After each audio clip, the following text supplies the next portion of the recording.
Buenas tardes a todos. Estoy muy feliz de que podamos continuar hoy nuestro webinar con el profesor Festovsek. Hace algunos meses tuvimos el primero, hoy lo continuaremos y nos darán algunas noticias. Tenemos también a la profesora Haifa Alali. Es una profesora de la Universidad de Halle, en Alemania. Estoy muy agradecido de que estéis aquí los dos para explicar vuestro nuevo tratamiento. Así que, como sabéis mucho mejor que yo, Serge, ¿por qué no empiezas? Compartes pantalla y es todo tuyo. Muchas gracias por tenerme aquí en el programa hoy. Soy ahora un doctor en la compañía Cartos y estoy feliz de que me tengáis aquí. Perdón por no presentarte. Voy a compartir pantalla y a lo mejor podemos también tener algunas palabras de Haifa. Hola, gracias por unirte, gracias por tenerme. Ok, bien, así que me encanta esta foto y me encantan las fotos, así que voy a usar muchos las imágenes. Va a haber algo de texto, pero no voy a leerlo, a no ser que sea necesario, pero los participantes pueden ir y leerlo para tenerlo más en detalle, así que espero ser breve y explicarme bien. Es algo muy simple, con Haifa, con algunos detalles y daremos explicaciones y que nos entienda el público es el objetivo. Vamos a hablar sobre estados de poiesis y a ver si tenemos algo nuevo de nada. Y esto es lo que queremos para pacientes con mielofibrosis. No quiero horrorizaros, pero bueno, os voy a enseñar de lo que vamos a estar hablando. Estos son unos de mis pacientes por 20, 25 años y he visto muchos pacientes con mielofibrosis y esto es uno de mis pacientes que me dio estas fotos para enseñaros cómo de mal puede ser la MPN para el cuerpo humano. Necesitamos tener en nuestra cabeza estas imágenes para saber cómo puede la mielofibrosis engrandecer el bazo. Y también quiero remarcar la parte de arriba del cuerpo.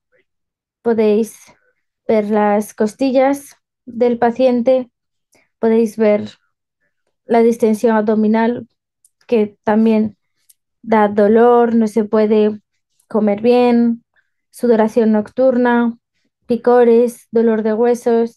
Así que estaremos hablando de órganos y de mala calidad de vida y cómo progresa con el tiempo. Para poner en perspectiva el objetivo de nuestra terapia, además de el trasplante, el objetivo de esta terapia es controlar los síntomas, el bazo y mejorar la calidad de vida.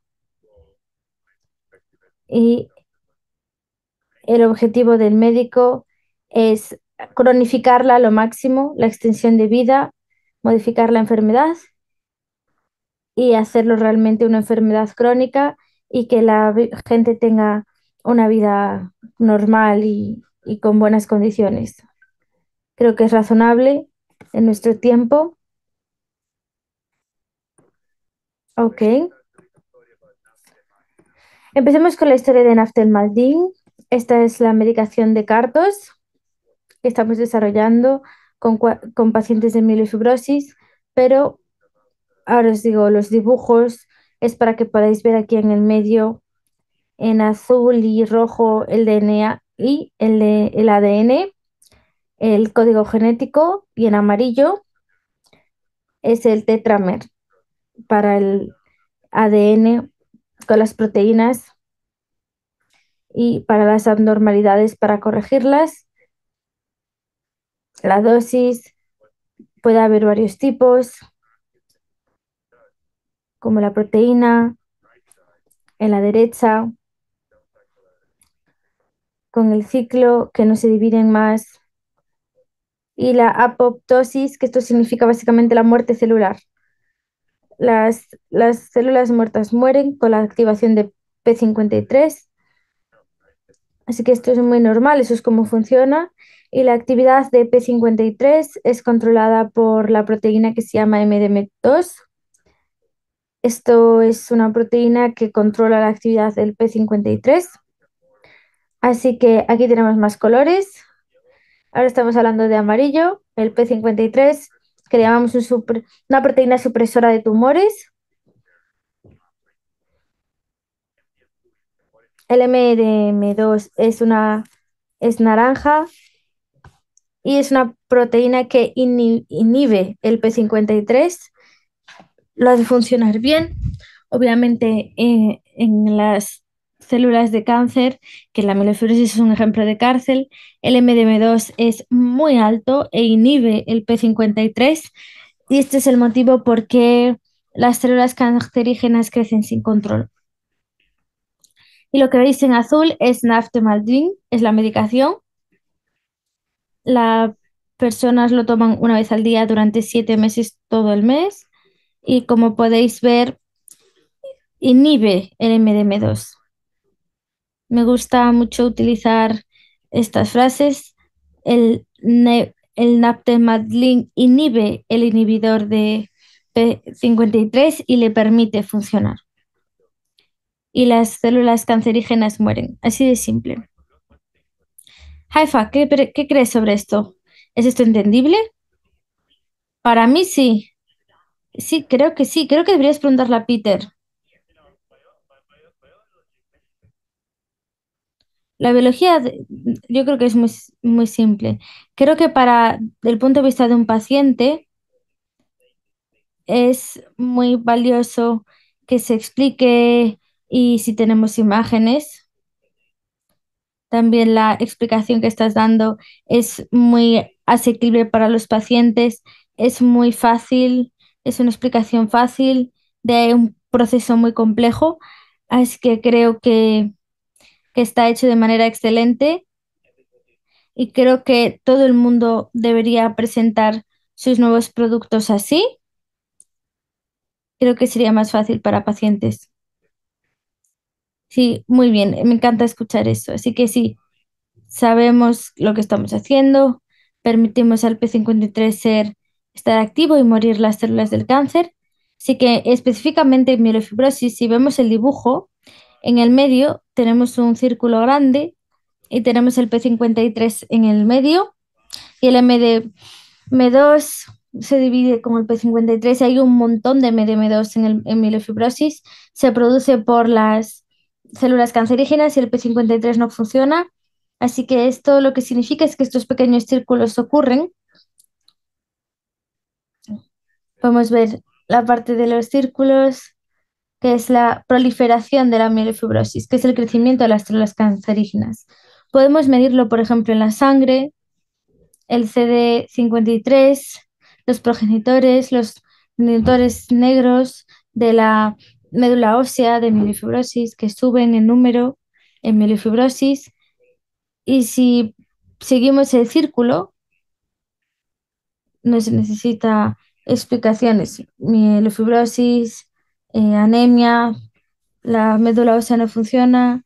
Y luego proteínas que vienen de las células malas y causan síntomas: mala calidad de vida, la médula no funciona bien. Vamos al siguiente círculo morado y tenemos estas abnormalidades genéticas que hacen que las células malignas crezcan, que incrementa la carga de la mielofibrosis. Hay algunas mutaciones aquí, la recutulina, CALR, que el crecimiento descontrolado de las células.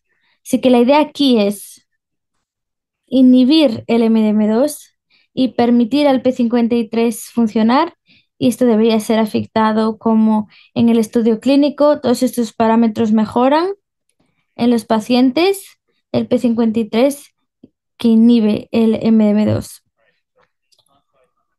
Aquí hay una diapositiva simplemente para decir que no estaremos hablando sobre esto ahora, sobre nab-de-Maldin con la fase 3 si no hubiera actividad clínica y que sea significante en estudios premios con nab-de-Maldin, pacientes con mielofibrosis, con reducción del bazo, mejora de la calidad de vida.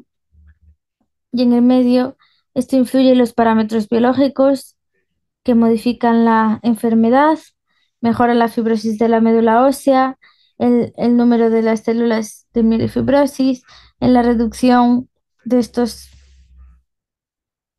en los pasados, porque es obvio que estamos hablando hoy de esto, pero son muy activos clínicamente, es un medicamento muy activo y se darán más detalles en el futuro directamente en mi mail.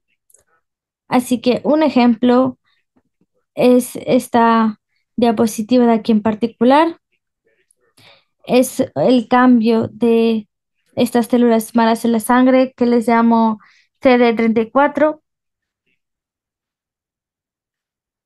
y puedes ver a la izquierda con el tiempo cómo bajan, eran números muy altos y cómo van bajando hasta el presente, números muy altos que bajan a la derecha, podemos ver la correlación con la influencia clínica. Así que esto está cambiando la mielofibrosis, bajan, bajan y bajan. Y son pacientes que tienen una respuesta clínica y que responden los volúmenes del bazo. Así que está conectado el beneficio clínico con los pacientes del estudio con nab-de-Maldin hasta ahora. Y ahora tenemos poiesis. Luego por debajo del título de poiesis, a lo mejor debería agrandar las letras para la próxima. Dice la activación de P53 para optimizar las respuestas en mielofibrosis. Eso es lo que significa el nombre de poiesis. Activar el P53 a través de inhibir el MM2 y optimizar la mielofibrosis, el cuidado de mielofibrosis. Eso es de lo que trata. Optimizar el cuidado de la mielofibrosis. Volvamos a los pacientes. ¿Algunas preguntas hasta ahora? ¿Alguna? No, creo que está todo claro. Acerca del P53, creo que hasta el momento todo está muy claro. A lo mejor el motivo que le explico P53 a los pacientes es que el P53 es el policía y que las células cancerígenas son como los chicos malos que estresan y agobian, que es el MDM2, que no le dejan a la policía trabajar y que es como Superman que llega y es Nafte Maldin que viene e intenta darle a la policía el poder de nuevo para controlar el entorno. Sí, me encanta. Tu explicación es muy del mundo real. Hemos hecho una historia pequeña acerca de un guardián, si te das cuenta, porque dijimos que es los guardianes de la galaxia, es un, y decimos muchas veces de broma que el P53 es uno de los guardianes de la galaxia. Así que vamos a hablar de algo muy serio. ¿Cuál es el objetivo de la terapia en mielofibrosis? Ya lo he explicado, pero a lo mejor volvamos a ello de nuevo. Uno, lo que queremos eliminar es el bazo y el hígado y normalizar sus valores, normalizar los síntomas, ganar peso, poder caminar de nuevo, que no haya sudoración, que no haya picores. La respuesta ideal es que no haya síntomas, una calidad de vida normal, que es lo que se ve aquí. Creo que todos estaremos bien hasta este punto. Sin embargo, hay una pequeña paradoja aquí y que refleja la realidad de las terapias que tenemos. En los estudios clínicos, la eliminación de la mitad del tamaño del bazo o la mitad de los síntomas se llaman óptimas. Respuesta óptima. No estoy de acuerdo con eso, pero esos son los ensayos clínicos. Solo os estoy contando cómo es los ensayos clínicos. Si esto fuera, este es mi hermano y está por debajo del 60%, yo diría que eso no es óptimo. Yo diría que quiero que se elimine por completo, o que los síntomas son el 70% mejor. Quiero eliminar el resto, quiero que tenga una calidad de vida normal, órganos normales y vivir tu vida con los órganos bien. Solo quiero ponerlo en perspectiva. A veces hay una desconexión entre los criterios de respuesta en un ensayo clínico y la vida real. Normalizar los órganos y eliminar los síntomas. Y eso es con lo que viene Naftemaldin y lo que estamos intentando hacer. La mayoría de las personas que no tenían un agrandamiento excesivo del bazo no saben lo que significan. Hay muchísimos problemas. Puede doler, no puedes dar tips, no puedes tener problemas, pero te influye en tu vida en una manera en la que es terrible. O sea que creo que lo que estás diciendo es increíble si se puede hacer. Creo es Lo que queremos es optimizar al máximo el cuidado del paciente. Y aquí veis que la poiesis de este ensayo es esencial.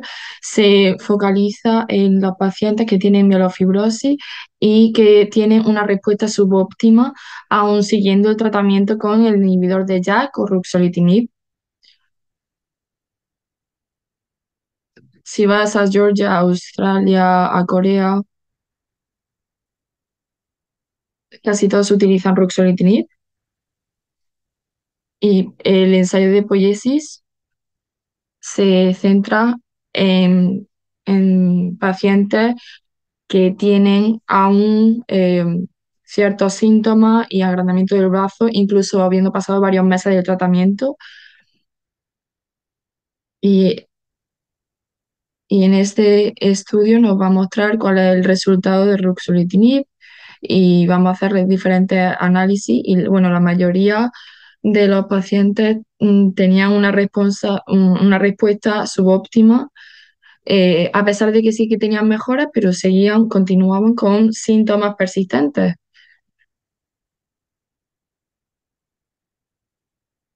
Y bueno, sí que tienen mejoras, pero aún así es subóptima. Y por eso hemos diseñado un nuevo estudio totalmente nuevo que está en su fase 3 y queremos tratar a los pacientes que están tomando ruxolitinib y que tienen una respuesta subóptima y queremos mejorarlo. Y por supuesto, el estudio necesita tener un seguimiento de los pacientes desde que han empezado con ruxolitinib y por eso buscamos a pacientes que todavía no han tomado ningún inhibidor de JAK y después de que estos hayan estado con ruxolitinib durante 5 o 6 meses, ahí ya vemos la respuesta que estos pacientes tienen al medicamento y si todavía tienen un gran agrandamiento del bazo y continúan con síntomas, ahí le daremos el naftemadlin y empezarán el estudio. Y yo, bueno, os voy a enseñar todo mejor en un dibujo ahora. Bueno, ¿qué significa, qué sería un tamaño óptimo del bazo? Una pregunta excelente. Bueno, previamente os he comentado que definido según los estudios clínicos era que más de la mitad de los síntomas ya no estuvieran presentes y que con el MRI un 50% del bazo se haya visto reducido Eso es desde un punto de vista clínico en estudios, pero en la vida real yo no estaría conforme con un 65 o 70% de reducción y haría todo lo posible que estuviera en mi mano para mejorar esa situación, pero en un estudio clínico la respuesta subóptima es de un 55% y un 35% del agrandamiento del bazo. Y estos son definiciones de estudio. ¿Estamos hablando de un estándar internacional? Sí. ¿Seguir los mismos estándares? Sí. El problema es que la vida real y fuera de los ensayos clínicos, bueno, eso es nuestro verdadero problema porque no se ajusta a la realidad y es un desastre. Esto es todo definiciones de estudios que el 55% de los síntomas se hayan ido y ahí ya se te considera que tu respuesta al medicamento es óptima.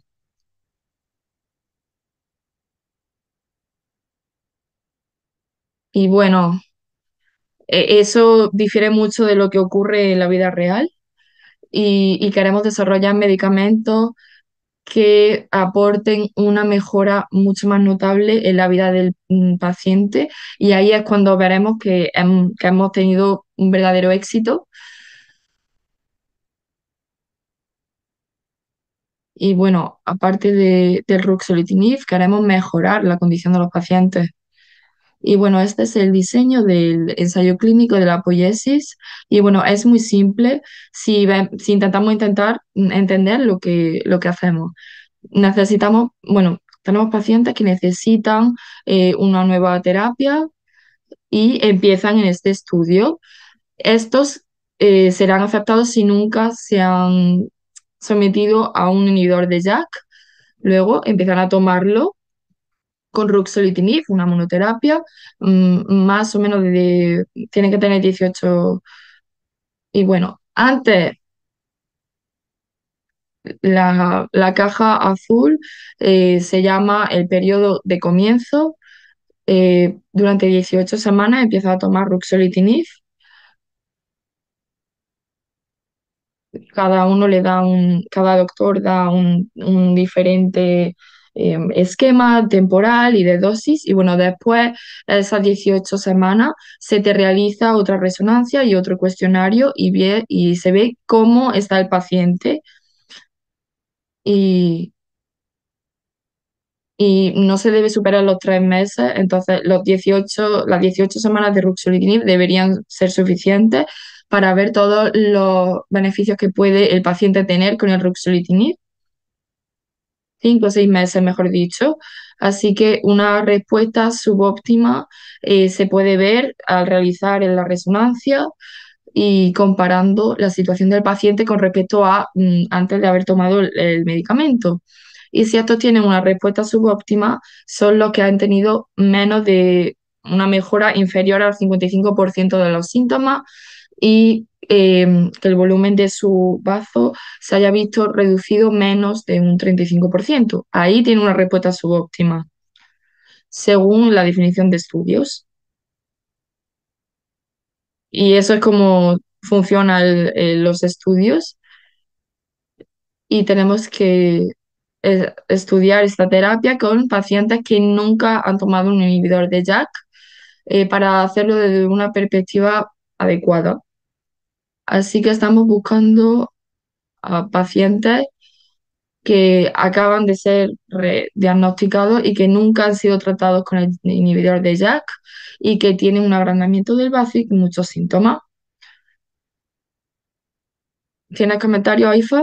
Sí, bueno, algunos apuntes al alargamiento del bazo. Algunas veces palpando por alguna razón o de otra, el médico no puede palpar de manera adecuada y a lo mejor se piensa que el bazo no está lo suficientemente, no está demasiado grande, pero sí que hay muchos pacientes con mielofibrosis que llegan a cierto grado de agrandamiento del bazo y he vivido situaciones en las que los médicos me dicen que el bazo no es lo suficientemente grande y que no hace falta que empiece un ensayo clínico.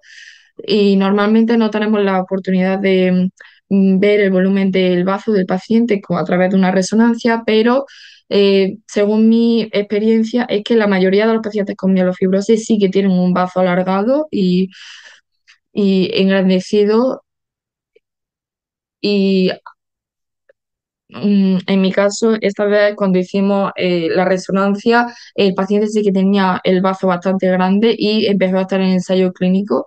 Así que aquellos que no hayáis empezado con ruxolitinib, bueno, deberíais considerar si podéis formar parte de este ensayo clínico. Sí, esto es algo muy importante, AIFA. mm, como tú has dicho y como has dicho, como te comentó Peter, no se hacen resonancias para ver el tamaño del bazo, por desgracia, y todo depende eh, de palpar. Y bueno, si lleva al mismo paciente a 5 doctores diferentes, la manera en la que se palpa el bazo va a ser diferente. Y bueno, cuando solía estudiar antes, cuando empezamos el estudio, depende, el resultado va a ser diferente dependiendo del médico que esté palpando el bazo y eso afecta bastante a los estudios clínicos y por eso se empezó a realizar la resonancia para ser muchísimo más objetivo y preciso. Y eso es la teoría, pero luego en la práctica nadie lo realiza. Y AIFA, eso es algo a tener en cuenta. Y bueno, y bueno, eso también afecta a la a la calidad de vida. Y bueno, claro, ¿quién se preocupa por eso? Desde un punto de vista médico, no se tiene en cuenta, pero desde un punto de vista de los pacientes es lo principal.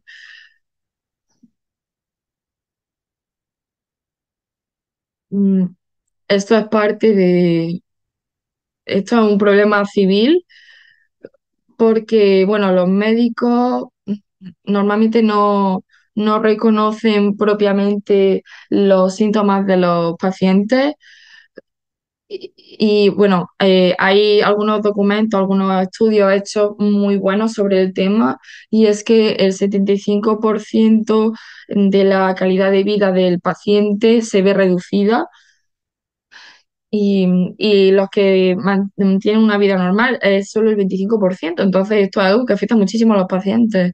Y bueno, de manera cotidiana me hago tests, me hago exámenes de mi bazo, porque bueno, tengo un médico que cuida mucho de mí y quiere llevar un seguimiento bastante cercano conmigo y con mi salud, para ver si he mejorado o no.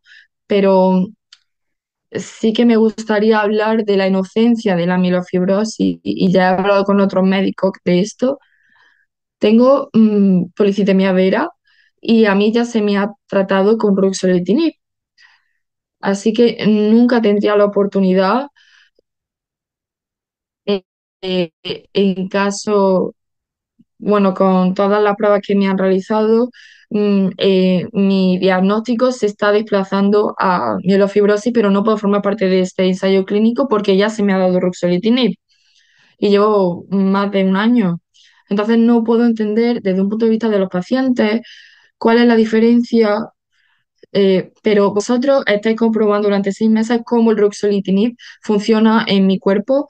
¿Por qué no podéis aceptar los resultados que podáis obtener de otros médicos, de otros lugares certificados, que os pueden mostrar que durante los últimos los 6 meses o el año, mm, resultados más específicos de mi cuerpo de ruxolitinib y podréis ver que bien y, y de esta manera sí que se podría participar en el ensayo clínico.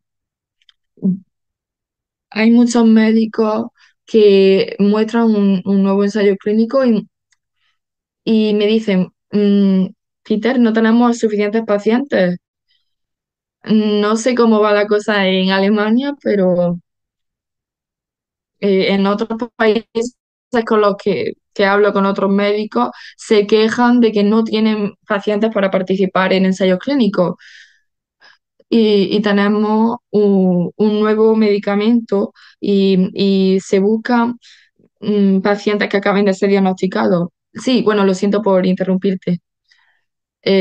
La razón es la objetividad, la naturaleza objetiva de esos documentos y de esos certificados. Y bueno, hay que demostrarlo. Y esto no se basa en cómo se palpa el bazo. Y bueno, lo que hay que demostrar es que el paciente que ha tenido una respuesta subóptima se basa en el cuestionario y en la resonancia. Y eso se le tiene que ofrecer al paciente antes de que el paciente tenga o comience a tomar el ruxolitinib.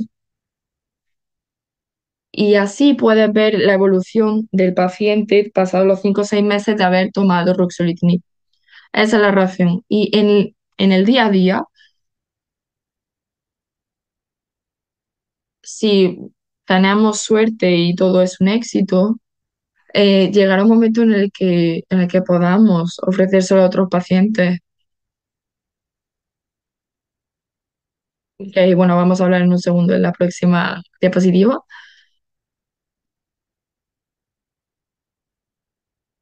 Bueno, va a depender de cada médico, pero se podrá ofrecer el naftemagly según el médico considere cómo tiene que ser tratado el paciente, pero por eso tenemos que ser lo más objetivos posible durante el ensayo clínico. Aifa, ¿qué piensas? Sí, estoy totalmente de acuerdo contigo. Estoy también muy de acuerdo con Peter, eh, porque bueno, esto es un verdadero desafío, el hecho de conseguir que haya pacientes que todavía no hayan tomado ruxolitinib porque está disponible y los médicos lo conocen muy bien, pero en realidad no hay mucha gente que sepa lo que se está realizando con el ruxolitinib, porque bueno, ni se palpa ni se tiene resonancia, entonces vamos a olvidarnos de los síntomas. Entonces, cuando los pacientes llegan a nosotros, mm, que no responde de manera adecuada con el ruxolitinib, no tenemos información previa de cómo se sentía el paciente antes de tomarlo y hay información que no está controlada y todos los ensayos clínicos que empiezan ya ensuciados de alguna manera no acaban bien. Y me encanta ese ensayo clínico, pero sí que es verdad conseguir pacientes que todavía no se hayan sometido a un tratamiento de de inhibidor de JAK. Y bueno, hay otros países en los que está todo más centralizado. Bueno, en Alemania hay clínicas privadas en las que se trata al paciente y que trabajan y solo podemos atender a los pacientes que están muy mal y sí que son bastante resistentes al ruxolitinib y va a ser muy difícil tratarles y tratamos de no tratar a los pacientes demasiado tarde para que ya el ruxolitinib llegue a un punto que no le haga efecto. Sí, una pregunta antes de que pasemos a otra cosa. Si os puedo mostrar una resonancia de mi bazo sin que me haya tomado el ruxo antes de haber tomado hidroxurea y os enseño una resonancia de 6 9 12 meses tras haber tomado el Ruxo y muestra cómo es el resultado y que no es lo suficientemente satisfactorio, ¿me meterías en el ensayo clínico? Te adoro, Peter. Eres, te adoro. Lo intentas hasta el final, ¿eh? Sí, claro, es lo que tengo que hacer. Creo que es una locura darle ruxolitinib a los pacientes de PV. Lo siento, no estoy de acuerdo. No es el caso para todos los pacientes, pero para algunos pacientes que de PV sí que el ruxolitinib es una auténtica maravilla y que le funciona. No es para todos los pacientes. Bueno, en MPN no se puede hablar de aspectos generales porque cada paciente o mundo es verdad. Lo que has preguntado, Peter. Los requerimientos del estudio son duros y tenemos que ser lo más objetivos posible. Una aprobación global sería necesaria. Y, y bueno, estas medidas objetivas, como tú dices, y todas estas resonancias están centralizadas. Bueno, te quiero decir, imagínate que un paciente está al otro lado del mundo y no se hacen por los radiólogos locales. Tendríamos que contratar a una persona específica y bueno, hay muchas clínicas en las que no se sabe nada de la resonancia, sino que simplemente las leen. Y bueno, la resonancia central europea, da igual que se haga antes, durante o después de haber tomado ruxolitinib, y es como se tiene que hacer para que se pueda aceptar en el ensayo clínico. Lo siento, Peter, pero s- sé que tienes resonancias, eh, pero no nos servirían. Estas resonancias y estos cuestionarios tienen que ser realizados tras un formulario de consentimiento del paciente. Hay que seguir unos pasos siempre, tener unos 5 o 6 meses de ruxolitinib y después ver cómo le ha afectado, ver si tiene una respuesta subóptima y se hace todo de manera muy precisa, totalmente guiado y regulado, con una lectura céntrica de la resonancia y después a aquellos que tienen una respuesta subóptima de manera aleatoria se le da o el placebo o el naptemaldin, siempre a ciegas y de manera aleatoria. Y de nuevo, esto es cómo se tiene que hacer para que esté aprobado y que pueda salir al mercado. Se le da naptemaldin o el placebo. Y esto significa que el 66% de los pacientes van a tomar naftamadlin y un tercio estarán con el placebo.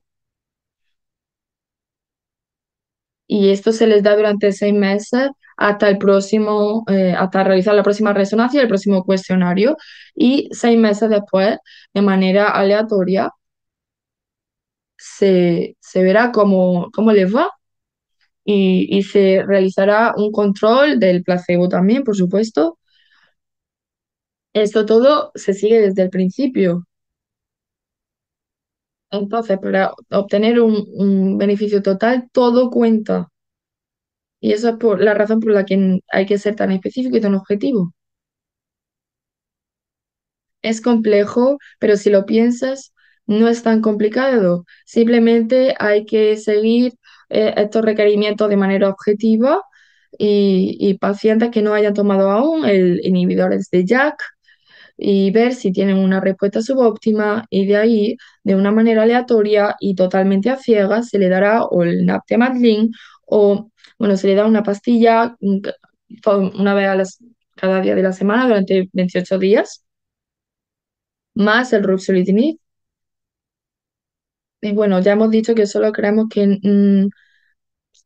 no solo en una mejoría del tamaño del bazo, sino que también hay parámetros biológicos que también mejoran con el naftemadlin y bueno, hay cierta posibilidad de mejoría y de aumentar la posibilidad de supervivencia entre los pacientes lo máximo posible. Cuanto más oigo acerca de este producto, entiendo completamente lo que dices, también acepto lo que dices, puedo entender estas condiciones. Simplemente es muy frustrante para los pacientes porque nos gustaría tener un producto mañana en el mercado, porque solo pensar que tengo que tomar solo 7 pastillas al mes es una creencia muy bonita, porque normalmente tomamos muchas más, así que es muy frustrante y que no puedo ver qué podemos hacer, como tenemos que informar básicamente, pero a los pacientes que pasan de PVT OMF, que hay que tomar muy, tener muy claro que antes de tomar Ruxo, que ver si pueden entrar en algunos de estos pacientes y explicarles qué significa y aclarar, tienen que ver este punto, porque dudo que todos los médicos conocerán este problema. ¿Tú qué crees? Sí, a lo mejor solo una pequeña corrección. Cuando estás randomizado, no solo estás 7 días, también estás tomando ruxolitinib todo el rato. Entonces, es ruxolitinib más la pastilla cada semana. Así que el segundo punto, creo que esto es siempre una pregunta. ¿Por qué debería tomar dos medicinas? ¿Por qué una, no solo en hematología, también en oncología? Normalmente tratamos a pacientes desde el principio con 3 o 4 medicinas. En mielofibrosis es totalmente diferente porque es muy tan compleja y en estos no fue hasta este estudio que se empezó a hacer esa combinación desde el principio. Yo todavía soy un poco escéptica porque ¿qué es lo que quiero conseguir? ¿Cuáles son los beneficios? Riesgos, beneficios, los efectos secundarios, si conocemos modificar la dosis, la hemoglobina, etcétera. Si le doy dos a los pacientes que no son jóvenes, que tienen otros diagnósticos, cuál es el beneficio. Este es el único ensayo que me gusta mucho, pero relegar de manera muy organizada y de manera muy objetiva podremos medir todo, pero esto es la vida real. Así que sí, es tu tarea, Peter, intentar disciplinar a todos los médicos en que hagan esto. Podemos hacer una presentación 2 semanas antes en un área local y ahora tengo 3 pacientes nuevos potenciales antes de que otros doctores empiecen con Ruxo, así que creo que todo esto es el proceso de aprendizaje. Esto es un muy buen ensayo clínico porque entonces entenderemos qué estamos haciendo todos los días. Así que es tu trabajo enseñarle a los médicos y a los pacientes. Sí, y a los pacientes, exacto. Ellos deberían preguntar si hay algo para ellos. Y esto se llama secuencial. Una manera de tratar la mielofibrosis y hasta que tenga otra evidencia. Yo creo que esta estrategia añadida es la correcta para la mayoría de los pacientes. Si tienes anemia, a lo mejor después puedes añadir algo, pero Ruxo es una medicina muy buena, pero el problema es que muchos pacientes no es suficiente o los pacientes pierden la respuesta y a lo mejor sería mejor un ensayo clínico como este. Me gusta mucho con todos los riesgos que eso conlleva. Bueno, no sé, yo no soy médico, no puedo profundizar, pero me gusta mucho esto que te he dicho. Es muy bueno. Me gustaría que pudiera estar mañana, pero Haifa te ha dado una tarea complicada. Ahora tienes que tener todavía más alcance e informar más.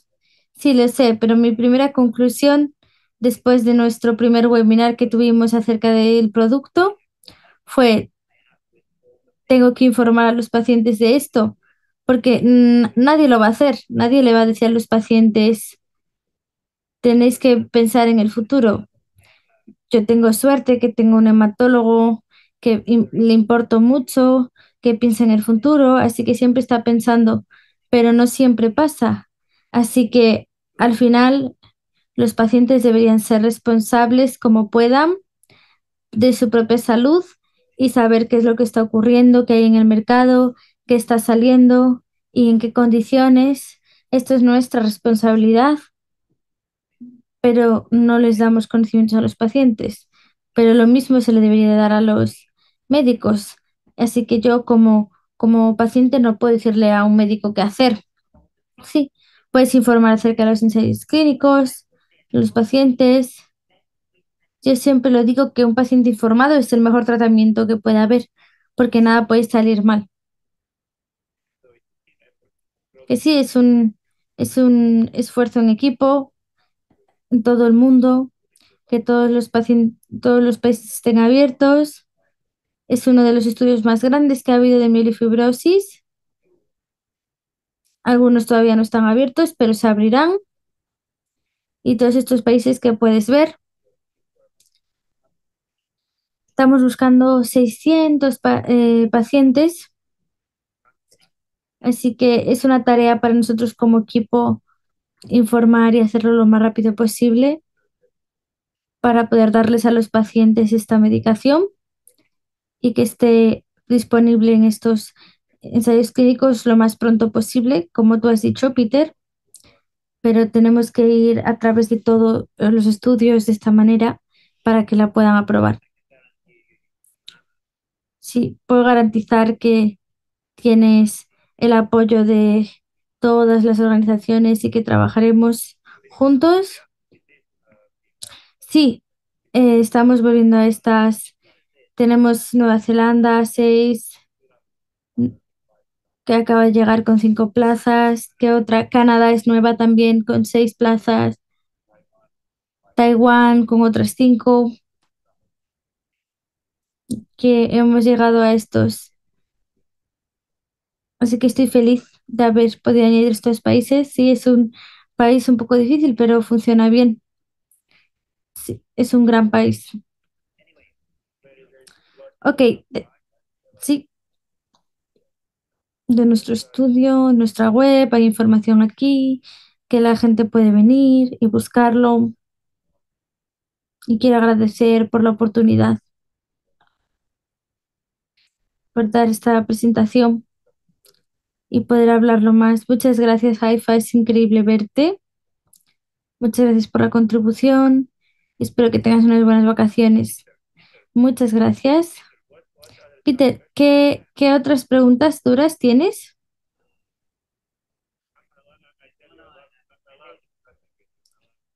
Te digo que me encantan. Yo creo que ya te he dado mucha guerra, pero hemos estado hablando de modificaciones en las enfermedades, que obviamente es lo que estamos buscando todos. Y creo que me gustaría preguntar, ¿estamos cerca de la cura? Sí, esa es una difícil. Pero sí, de la manera que lo explicas, parece muy lógico, muy limpio. Creo que deberíamos abrir y llegar a un producto, no hoy. Yo probablemente no llegue para verlo, pero nos estamos acercando, creo. Que volveremos a esta diapositiva. Ok. Si somos capaces de corregir todos estos parámetros de una vez, eh, eliminar la fibrosis eh, de que decrezca la fibrosis, como puedes ver aquí, que los citocitos no estén presentes y minimizar el número de células que tengan una mutación o incluso eliminarlas potencialmente. Eso es lo que llamamos la modificación de la enfermedad. Y muchas medicinas modifican la enfermedad de diferentes maneras. Algo pasa cuando tienes una medicina activa, tienes aquí actividad en estos parámetros y con naftemaldin, estas medidas que tenemos van correlativas con los beneficios clínicos. Todo esto para los pacientes que están mejorando los síntomas del bazo. Así que le llamamos a esto modificación de la enfermedad, pero no hablamos de la cura como tal, porque aunque tengamos esta modificación, aún quedaría algo de la enfermedad y la manera realista de verlo desde mi punto de vista es controlar la biología de la mielofibrosis lo máximo que podamos durante el mayor tiempo posible, espero que durante décadas inclusive, y hacer que la gente tenga una vida normal y convertirlo en una enfermedad crónica que no tengamos que sobrevivir. Eso es lo realista. La cura es difícil. Sí, exacto. La cura, siempre digo, necesitamos curar realmente. Queremos que la mielofibrosis sea crónica, cronificarla, hacer algo que sea como envejecer. No podemos curar el envejecimiento, no afecta mucho la calidad de vida, así que tener una buena vida, vivir con mielofibrosis sin que controle nuestra vida, creo que este es el objetivo, porque siempre digo, ¿qué es la cura? Sí, creo que todos estamos de acuerdo que la cronificación sería el punto más conseguible, no tenemos que preocuparnos más. Exacto. Tengo muchos pacientes en muchos grupos que todos están al final de la mielofibrosis y productos que no tienen, que no funcionan. Es difícil para ellos. Si pudiéramos cronificarla, incluso si pudiéramos cronificar PV o TE, tendríamos menos mielofibrosis en general. A la gente le gustaría. Pero sí, es un avance, puedo verlo desde donde vine hace 40 años y donde estamos hoy en día. Es una diferencia enorme y estoy muy agradecido con las personas como vosotros que habéis estado haciendo mucho por nosotros en los últimos 15 años. Así que solo puedo agradeceros y tener médicos como Haifa es un regalo de Dios, que la gente como vosotros exista. Sí que de cualquier modo es mucho más largo de lo que quería, pero no puedo parar de preguntar estas preguntas. Lo siento, no, está muy bien. No, muchas gracias por la oportunidad. Muchísimas gracias por estar aquí. Haifa, te deseamos unas vacaciones increíbles y sin emails y que no estemos. Tienes mi WhatsApp, así que no pasa nada. Intentaré no comunicarme. Así que muchas gracias a ambos. Muchísimas gracias y os deseo lo mejor. Muchas gracias, adiós.